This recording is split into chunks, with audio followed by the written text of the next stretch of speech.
Halo sahabat, apa kabarnya hari ini? Semoga selalu diberi kesehatan.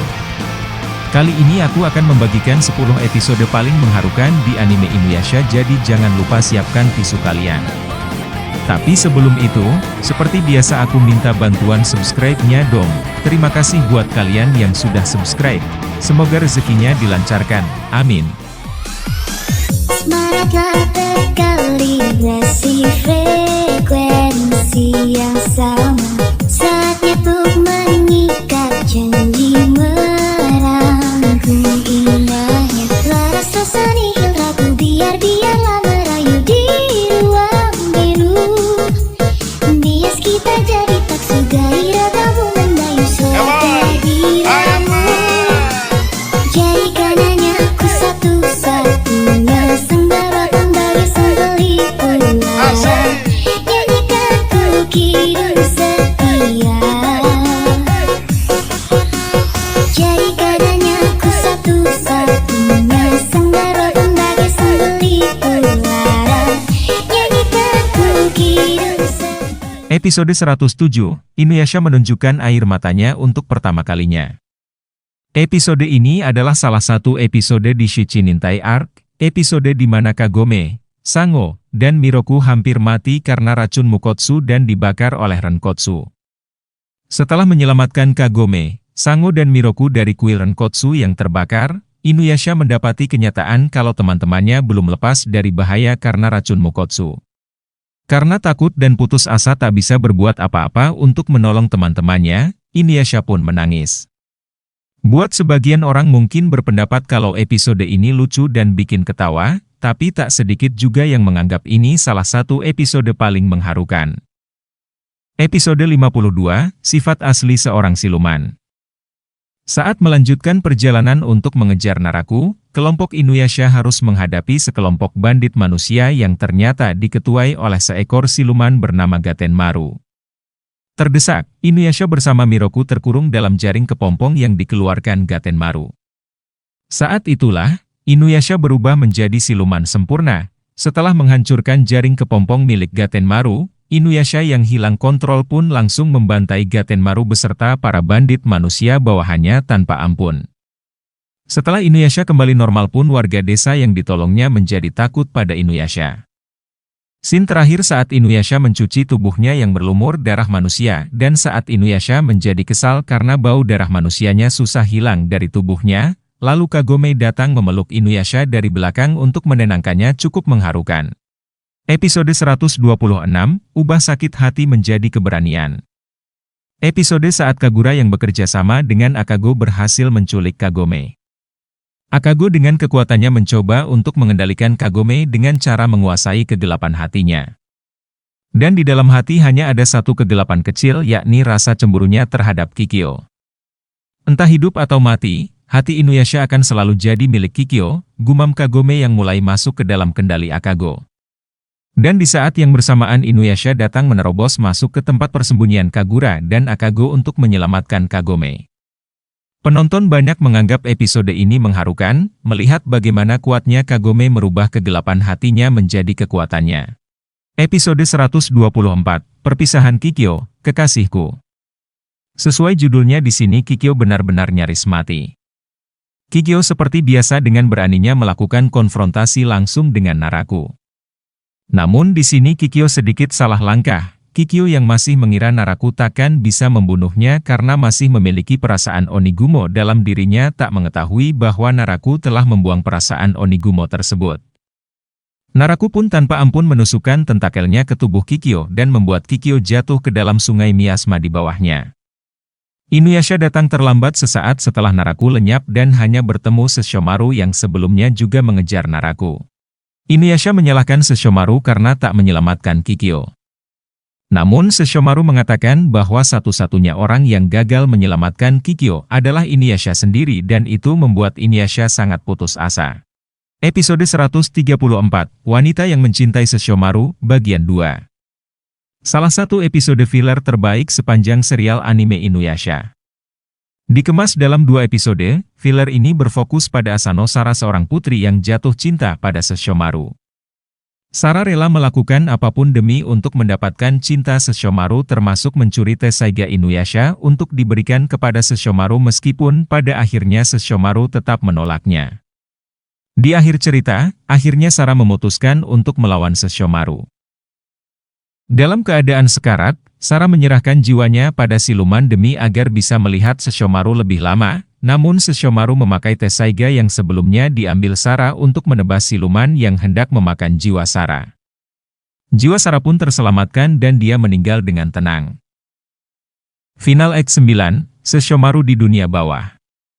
Episode ini adalah episode di mana untuk pertama kalinya Sesshomaru menunjukkan sisi lemahnya. Demi menguasai teknik terkuat Tenseiga yaitu Meidou Zangetsuha, atas petunjuk dari ibunya Sesshomaru pergi masuk ke dalam Meidou Zangetsuha itu sendiri bersama Rin dan Kohaku. Berbeda dengan Sesshomaru yang siluman sempurna atau Kohaku yang hidup dengan bantuan pecahan Shikon no Tama, tubuh Rin yang hanya manusia biasa tak bisa bertahan terlalu lama di dalam Meidou Zangetsuha. Saat itu Rin pun berhenti bernafas atau mati di dalam Meidou Zangetsuha. Saat Sesshomaru mencoba menghidupkan Rin kembali memakai Tenseiga, saat itulah terkuak fakta bahwa Tenseiga hanya dapat menghidupkan satu nyawa satu kali, yang artinya Rin yang sebelumnya pernah dihidupkan kembali dengan Tenseiga tak dapat dihidupkan kembali memakai Tenseiga untuk yang kedua kalinya. Saat itulah untuk pertama kalinya Sesshomaru merasakan keputusasaan yang luar biasa. Dia menyalahkan dirinya sendiri karena membawa Rin ke dalam Meidou Zangetsuha hanya demi untuk memperkuat Tenseiga. Saat itulah Sesshomaru merasa bahwa tak ada yang lebih berharga dari hidup Rin di dunia ini. Dan saat itu pula lah Tenseiga mulai bereaksi dengan Sesshomaru. Tenseiga pun membimbing Sesshomaru keluar dari Meidou Zangetsuha dan saat itu pula Sesshomaru berhasil menguasai Meidou Zangetsuha. Final Act 26, menuju esok. Episode terakhir memang selalu menguras emosi. Siapa yang menyangka kalau Naraku itu benar-benar luar biasa liciknya. Sebelum mati, Naraku telah menciptakan sebuah jebakan terakhir, yakni saat dia mati maka Kagome akan terjebak di dalam Shikon no Tama. Dan jika Kagome memohon pada Shikon no Tama agar bisa bertemu Inuyasha, maka Kagome dan Inuyasha akan terjebak selamanya di dalam Shikon no Tama. Di tengah ketakutannya di dalam kegelapan Shikon no Tama, Kagome mendengar suara Inuyasha yang terus memanggil namanya sambil bertarung melawan siluman yang ada di dalam Shikon no Tama. Shikon no Tama mengatakan pada Kagome bahwa satu-satunya cara agar Kagome bisa bertemu lagi dengan Inuyasha adalah dengan memohon pada Shikon no Tama agar ia bisa bertemu lagi dengan Inuyasha. Namun Kagome menolak, ia yakin dan percaya pada Inuyasha bahwa tanpa melakukan permohonan seperti itu pun Inuyasha pasti akan bisa menemukannya. Kagome pun akhirnya membuat permohonan agar Shikon no Tama lenyap dari muka bumi untuk selamanya. Episode 48, kembali ke tempat pertama kita bertemu. Dalam sebuah jajak pendapat, episode ini adalah salah satu episode yang paling dibenci oleh penonton. Kagome baru saja kembali dari zamannya setelah mengambil stok perban dan obat-obatan. Saat itulah dia melihat Inuyasha dan Kikyo tengah bersama di bawah Goshinboku. Kikyo yang saat itu dalam kondisi lemah setelah bertarung melawan Naraku berlari ke Goshinboku, dan Inuyasha yang mencium bau Kikyo pun datang menemuinya. Saat itu, Inuyasha mengatakan bahwa dialah satu-satunya orang yang bisa melindungi Kikyo dari Naraku, dan dia takkan menyerahkan hidup Kikyo pada siapapun. Karena hidup Kikyo adalah miliknya, begitu juga hidup Inuyasha adalah milik Kikyo, sambil Inuyasha dan Kikyo saling berpelukan. Kagome pun mendengar dan melihat itu semua. Setelah Kikyo pergi dan saat Inuyasha berbalik, ia pun melihat Kagome ada di sana. Inuyasha berjalan mendekati Kagome berniat untuk menjelaskan semuanya, namun Kagome berlari pergi meninggalkan Inuyasha. Kagome memutuskan untuk kembali lagi pulang ke zamannya. Saat tiba di zamannya, Kagome memikirkan segalanya. Kagome juga mulai berpikir untuk tidak bertemu Inuyasha lagi. Saat Kagome berniat kembali ke era feudal untuk menyerahkan pecahan Shikon no Tama yang telah terkumpul, namun tiba-tiba muncul pikiran kalau dia benar-benar takkan bisa bertemu Inuyasha lagi jika mengembalikan pecahan Shikon no Tama itu, hal itu membuatnya takut. Saat melihat Goshinboku, membuat Kagome teringat kalau di sanalah tempat pertama kali ia bertemu Inuyasha dan kenangan bersama Inuyasha kembali muncul di pikirannya membuat Kagome menangis.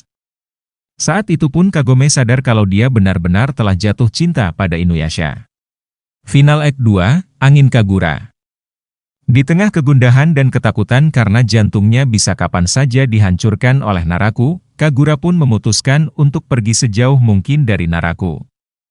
Namun tanpa diduga di tengah pelariannya, Kagura malah bertemu dengan Naraku yang menawarkan kebebasan yang Kagura dambakan selama ini, dan benar saja Naraku pun mengembalikan jantung Kagura ke dalam tubuh Kagura. Namun, bukan Naraku namanya kalau dia tak merencanakan sesuatu. Baru sepersekian detik Kagura merasakan jantungnya berdetak di dalam tubuhnya, Naraku langsung menusukkan tentakelnya ke jantung Kagura dan menyuntikkan miasma ke dalamnya dan pergi meninggalkan Kagura begitu saja.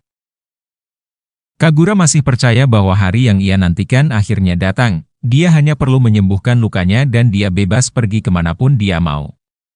Kagura pun kembali terbang dan mendarat di sebuah padang bunga. Kagura dengan kekuatannya mencoba untuk menyembuhkan dirinya sendiri. Kagura melihat darah yang terus mengalir dari lukanya, dan dia mulai sadar kalau kekuatannya saat itu tak cukup untuk menyembuhkan lukanya. Sesshomaru yang saat itu tengah bertarung dengan Moriomaru mencium bau darah Kagura dan langsung pergi meninggalkan pertarungannya. Kagura masih duduk tertunduk di padang bunga, darah bercampur miasma masih terus mengalir keluar dari lukanya, dan tubuhnya mulai memudar. Kagura sadar ada seseorang yang hadir di hadapannya. Kagura mendongak untuk melihatnya dan itu adalah Sesshomaru. Sesshomaru mengatakan kalau dia mencium bau darah dan racun Naraku jadi dia datang. Kagura menjawab kalau Sesshomaru pasti kecewa karena itu adalah dirinya bukan Naraku. Sesshomaru membalas kalau dia tahu kalau itu adalah bau darah Kagura bukan Naraku. Kagura terkejut, dan itu membuat Kagura sedikit senang. Tubuh Kagura masih terus memudar. Sesshomaru menarik Tenseiga mencoba untuk menolong Kagura namun dia sadar bahkan Tenseiga sekalipun tak bisa menyelamatkan Kagura. Kagura pun tersenyum menatap Sesshomaru sampai akhirnya tubuhnya benar-benar lenyap. Final Act 8, Di Antara Bintang yang Berkilauan. Pasti udah banyak yang bisa nebak posisi satunya. Ya, dalam sebuah jajak pendapat pun episode ini terpilih jadi episode yang paling banyak bikin fans nangis. Ya, Kikyo mati setelah insiden di Gunung Azusa. Entah karena Naraku yang baru saja melakukan power up atau apa, di sini meskipun hampir semua orang bekerja sama tetap saja tidak bisa menyelamatkan Kikyo. Bagaimana rasanya mati di tangan orang yang paling kau benci? Itu pertanyaan terakhir Naraku pada Kikyo tepat sebelum ia menyuntikkan racunnya pada Kikyo. Insiden berakhir dengan kekalahan telak di pihak Inuyasha dan kelompoknya. Inuyasha dan kelompoknya pun membawa tubuh Kikyo yang sekarat ke sebuah padang rumput. Inuyasha meminta pada teman-temannya agar membiarkan dia berdua dengan Kikyo, teman-temannya termasuk Kagome pun mengerti. Saat Inuyasha berdua dengan Kikyo inilah, Inuyasha dan Kikyo sama-sama saling mengungkapkan perasaan mereka satu sama lain. Perasaan yang mereka pendam sejak kehidupan mereka yang sebelumnya. Adegan ini ditutup dengan adegan ciuman yang diiringi dengan air mata keduanya, sampai akhirnya Kikyo pun lenyap dari pelukan Inuyasha berubah menjadi butiran cahaya. Nah, bagaimana menurutmu sob? Episode mana yang paling sedih menurut kalian?